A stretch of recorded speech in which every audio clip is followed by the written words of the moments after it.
contrast to what it's supposed to be for, what have we seen so far? Well, a UST student, Mark Chua, exposed the corruption that happens during ROTC in 2001. Students pay their officers so that they won't undergo the program but still get a passing grade. Another thing that happened was when Senator Ramon Magsaysay Jr. said in 2001 that with the absence of external threats to national defense and security, a focus on military training was no longer necessary. And speaking of training, the core of ROTC is militarism. It develops vulnerable young minds submissive to authorities. It discourages being critical, which is a complete opposite of patriotism, which shall be fueled by young people's love for their fellow citizens, community, and country, says Yul Rico Bonganay, Salinlahi's Secretary General. And what about children's rights? RA 7610 Article 10 or Article X states, children shall not be recruited to become members of the armed forces of the Philippines of its civilian units or other armed groups, nor be allowed to take part in the fighting or used as guides, couriers, or spies. So, as you can see here, ROTC seems like an excellent idea with no casualties or repercussions. Jokes aside though, we should really be taking all of this into consideration. Of course, most people would still argue that nothing is without risk. While nothing is without risk, there are still ways in order to lessen said risk, to go instead with safer and more trustworthy alternatives instead of just going head-on with the first plan that we think of. Speaking of alternatives, Civic Welfare and Literacy Training Service, ACC or account to NSTP, one of the service components of NSTP, refers to programs or activities contributory to the general welfare and the betterment of life for the members of the community and the enhancement of the facilities. Dimensions include leadership and moral of citizenry, health, safety services, environmental services, education, entrepreneurship, livelihood, recreation. ROTC was designed to provide military training to tertiary level students in order to train and mobilize them for national defense preparedness. CWTS designs activities that will contribute to the general welfare and betterment of life in the community. ROTC trains and mobilizes. CWTS contributes and benefits. Mr. Adjudicator, audiences, and guests, the opposition side strongly believes that it is not beneficial for the Philippines to establish a mandatory military training, especially that, first, the ROTC program was founded on the basis of serious corruption. Second, the ROTC program is a hotbed of human rights abuses. And third, ramping up the ranks of military reservists through a mandatory ROTC does not necessarily translate to a stronger armed forces. The push for the mandatory military service for the Filipinos may not have a positive impact to the country. The program is nothing more than a massive money-making enterprise, a major source of corruption and malpractice perpetrated by the shady organizations and defenders of this agenda. On February 2001, a UST student, Mark Chua, exposed that during their ROTC program, students pay their officers so that they won't undergo the program but still get a passing grade. After the story was published, Chua was murdered by his own fellow cadet officers in the ROTC, and his body was later found floating in the Pasig River. This program aims to mold students to become more active participants in our society, yet we are being exposed to flawed politics of position and privilege on the opposite. Furthermore, a military training must prepare individuals to perform physically and mentally demanding tasks at the highest possible levels of proficiency. But instead, the previous ROTC program in our country became a hotbed of human rights abuses. The trainees are being harassed in many ways, ranging from physical violence to psychological abuse. It raised fear and blind obedience that extended to human rights violations that ultimately led to the death of one of its students, Mark Wilson Chua.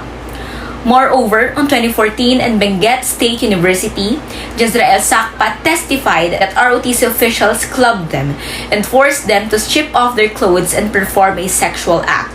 On July 2019, a picture of ROTC students promoting the program in a blackboard with a message, "Magmahal ka ng ROTC.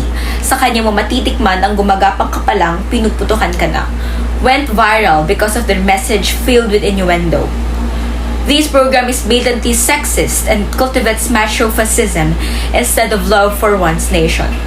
With these cases that speak volume on how a military training perpetuates abuse and misuse of power, we are of the opinion that implementing a project that may cause physical and psychological abuse to students shouldn't be a priority.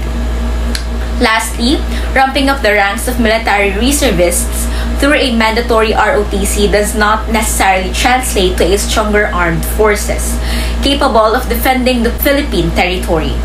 In 1936, before the World War II, in accordance with the Commonwealth Act 1, the pre-war Philippine Army implemented a mandatory military training on all men based on the citizen-soldier idea inspired by Switzerland. It was a mass military training in different locations around the country to assemble a reserved force. There was a ramp-up of military reservists and gradual establishment of training centers and units. But success was out of the picture due to the low-quality training, inadequate weapons and supplies, and ill-prepared armies. Ergo, a skill-oriented program and quality troops and supplies win any war, not just quantity. We recognize that these evidences are just few of the many other manifestations of the culture of blind obedience, violence, and corruption in the ROTC program. Reviving and forcing this program, despite it being futile, is a horrific start of the vicious cycle of not learning from the mistakes of the past. Thank you. To invigorate the youth's sense of nationalism and patriotism, as well as to defend us from the enemies of the state, are the words that came out of the current President Rodrigo Duterte's mouth as to why the mandatory ROTC should be brought back. Mr. Adjudicator, guests, and audiences, I will present to you how impractical, inefficient, and uneconomical it is to reinstate a program that isn't needed by the country, particularly in the context of what the President has indicated. South Korea and Israel's successes in establishing mandatory military services in their countries can be attributed to the fact that their constituent states have prepared a well-structured plan and research, and that they instituted it for specific and fruitful reasons. Following this statement, the opposition side strongly believes that it is impractical for the Philippines to allocate exorbitant amount of money for a program that will benefit the Filipino masses in the long run, especially that 1. The Philippines is already in debt and doesn't have the means of finances to bring back this program. 2. There are other economical track options which uphold the same values as that of the said program. And 3. The Philippines is not on war footing and doesn't need immediate military reinforcements. On a Senate hearing done last August 2019, Senator Sherwin Gatchalian stated that a tremendous amount of 38 billion pesos annually is needed to successfully re-implement mandatory ROTC, with each 11,817 senior high schools in the country needing 3.2 million pesos yearly. To compare how huge this amount is, he stated that this is only 2 billion pesos shy of the government's free college education program. With the government's ongoing expenditures and the country's 11.9 trillion pesos debt, we are of the opinion that funding for a project that perpetuates sexism, discrimination, malpractice, and corruption shouldn't be of importance. Instilling nationalism, enhancing civic consciousness, and developing personal discipline in students are among the core values of ROTC, values which are also taught in our own curriculum and in the existing National Training Service Program, NSCP. From elementary to our current grade level, we learn and develop on how to assess problems in the society through the knowledge we gain in schools.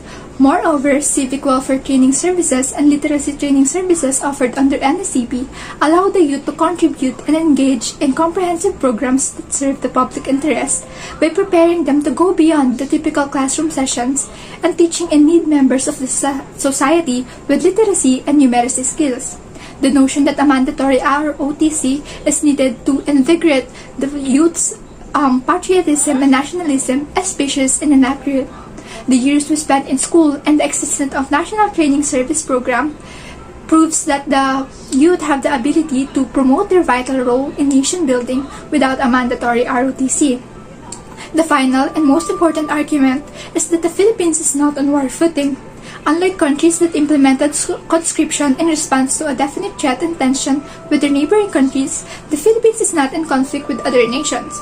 According to the International Crisis Group, although maritime disputes with China and other claimants have been persistent over the past years, it is unlikely to result in an armed conflict. Multilateral agreements such as the ASEAN Declaration on the Conduct of Parties in the South China Sea reaffirms this, as it states that territorial conflicts will be resolved in accordance with the international law and by the demilitarization of all the involved parties. All this demonstrate that no external threats that require military reinforcements exist. To summarize, resources and manpower that would be used in the restoration of a mandatory ROTC is uncertain to commit to its success, and it is thus uneconomical, inefficient, and redundant to reinstate it. To wrap everything up, I would like to reiterate the key points brought up as to why the House firmly believes that mandatory ROTC should not be restored in this day and age. It is a program that has passed its heyday, and one whose revival is simply unnecessary and arguably controversial, as the main reason that it was abolished in the first place has still not been resolved to this day. Moving forward, these are the stances made by the opposition side. Firstly, mandatory ROTC is not necessary. Arguments and assertions have been made by political figures such as the Dutertes that the re-establishment of the aforementioned program is needed to instill values of nationalism, patriotism, and discipline among the youth, which does not quite hold up strongly, because the other components under the National Service Training Program still manage to promote said values through their own methods or ways. For example, one such component is the Civil Welfare Training Service, which contains a variety of activities that aim to contribute to the general welfare and the betterment of life for the members of the community. Furthermore, the call for a mandatory ROTC during peaceful non-warring times is unneeded. There are no major external threats that seek for the demand of reserve officers. Second, the House believes that mandatory or ROTC would not necessarily benefit the students who would be subjected to the practice, but rather those in power who can exploit the corrupt system and the foundations of the program that are made up of malpractice and abuse. Although it can be said that military training through mandatory ROTC helps students physically and mentally prepare for battles and army-related tasks, the program would still not be feasible due to how reported abuse and harassment still remain rampant since the beginning and even up until now. As long as students are not guaranteed their safety within the program, we should not push for its restoration, as it would only prove to do more harm than good. Alongside that, the effectiveness of mandatory ROTC is questionable, as a larger quantity of reserve officers does not necessarily equate to a stronger workforce. If the quality of training provided is subpar, and corruption would continue to override transparency within the ranks, then additional reserve officers would not be of benefit in the bigger picture. Lastly, mandatory ROTC is simply impractical. The exorbitant costs and expenditures that would be allotted to reform and support the program are too demanding to continuously keep up with, especially considering the present situation of the Philippines economically. Alongside that, we could not essentially compare our preparedness with the likes of Israel and South Korea, countries who have successfully implemented obligatory military training through well-developed plans and concrete funding. The House strongly believes that mandatory ROTC is plainly not something that the government should prioritize in the present. For one, NSTP has been implemented since 2002 and still managing well for college students. And two, the money that would have been allocated for it can be used for other more pressing needs in the country, like the development of healthcare and education. All in all, these were all the evidence-supported reasons why the opposition side believes that mandatory ROTC should not be reinstated and restored. Mr. Adjudicator and esteemed guests, we would like to thank you for listening to our stances. That would be all.